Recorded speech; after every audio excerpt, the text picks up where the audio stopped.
നമസ്കാരം, മലയാളി വാർത്തയിലേക്ക് സ്വാഗതം. ലോക്സഭാ തെരഞ്ഞെടുപ്പിൽ UDF എത്ര സീറ്റ് നേടും? 12 അതോ 15? 2019 തെരഞ്ഞെടുപ്പിലേതുപോലെ 20-ൽ 19 സീറ്റ് വാങ്ങി UDF വീണ്ടും മിന്നുമെന്ന് വലിയ പ്രതീക്ഷയൊന്നും വയ്ക്കേണ്ടതില്ല. UDF നേതൃത്വത്തിലെ പ്രത്യേകിച്ച് കോൺഗ്രസ് ക്യാമ്പിലെ അലമ്പും അനൈക്യവും അവർക്ക് നേട്ടത്തേക്കാൾ കോട്ടമുണ്ടാക്കും.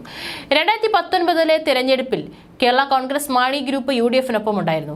നിലവിൽ മാണി വിഭാഗം ഇടതു മുന്നണിയിലാണ്. മധ്യ കേരളത്തിൽ പ്രത്യേകിച്ച് കോട്ടയം, ഇടുക്കി, പത്തനംതിട്ട ജില്ലകളിൽ മാണി വിഭാഗത്തിന് താരതമ്യേന അണികളുണ്ട്.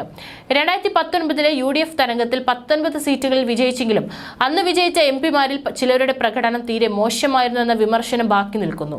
ചിലരെ വോട്ടർമാർ പിന്നീട് കണ്ടിട്ടേയില്ല.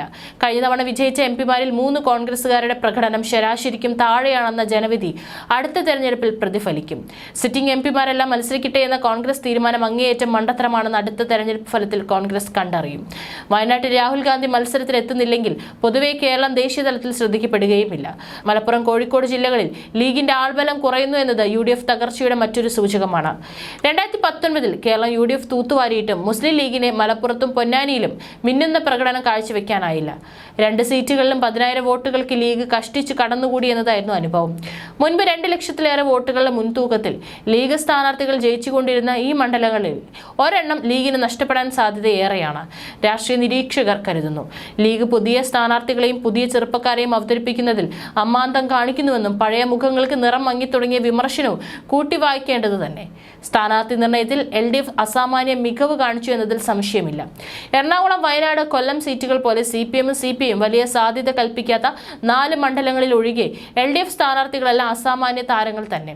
പൊളിറ്റ് ബ്യൂറോയിലും കേന്ദ്ര കമ്മിറ്റിയിലും സംസ്ഥാന സെക്രട്ടേറിയറ്റിലും മന്ത്രിസഭയിലും നിയമസഭയിലും ഒരു നിര താരങ്ങളെ CPM അവതരിപ്പിച്ചിരിക്കുന്നു. Thomas Isaac, professor C Raveendranath, KK Shailaja, Anilkumar, Vijayaraghavan തുടങ്ങി ഏറ്റവും സാധ്യതയുള്ള സ്ഥാനാർത്ഥികളെ തന്നെ CPM ഗോതയിൽ ഇറക്കിയിരിക്കുന്നു. CPI പതിവ് പോലെ പഴഞ്ചൻ പരിഷ്കാരത്തിൽ തന്നെ സ്ഥാനാർത്ഥികളെ കണ്ടെത്തിയെന്ന് പറയാം.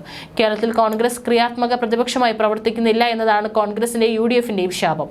കേരളത്തിന്റെ ചരിത്രത്തിലെ ഏറ്റവും ഇമേജ് കുറഞ്ഞ LDF സർക്കാരും മുഖ്യമന്ത്രിയുമാണ് ഭരിക്കുന്നതെന്ന വിമർശനത്തിന് നടുവിലും കേരളം തൂത്തുവാരാൻ UDFന് സാധിക്കുന്നില്ല, നിലവിൽ സാധിക്കുകയുമില്ല.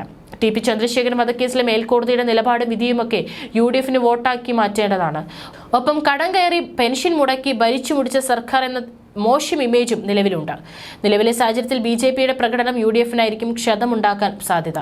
പത്തനംതിട്ട സീറ്റിൽ BJP 3 ലക്ഷത്തിന് മുകളിൽ വോട്ട് നേടിയാൽ UDF തോൽക്കാനാണ് അവിടെ സാഹചര്യം. തൃശ്ശൂരിലും പാലക്കാടും ആറ്റിങ്ങിലും കാസർഗോഡും BJP 3 ലക്ഷത്തിന് മുകളിൽ വോട്ട് നേടിയാൽ അത് UDF സാധ്യത കുറച്ചേക്കാം. BDJSൽ CPM വോട്ടുകളും ഏറെ ഉണ്ടെന്ന സാഹചര്യത്തിൽ അവരുടെ വോട്ടുകൾ സ്വന്തം പെട്ടിയിലോ CPM പെട്ടിയിലോ എന്നതാണ് കാത്തിരുന്ന് കാണേണ്ടത്.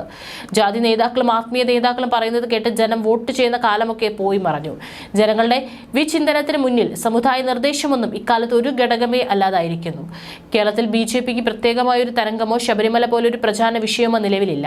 മോദിയുടെ തിളക്കം, മോദിക്ക് ഒരു വോട്ട് എന്നതാണ് BJPയുടെ ഏക ലക്ഷ്യം.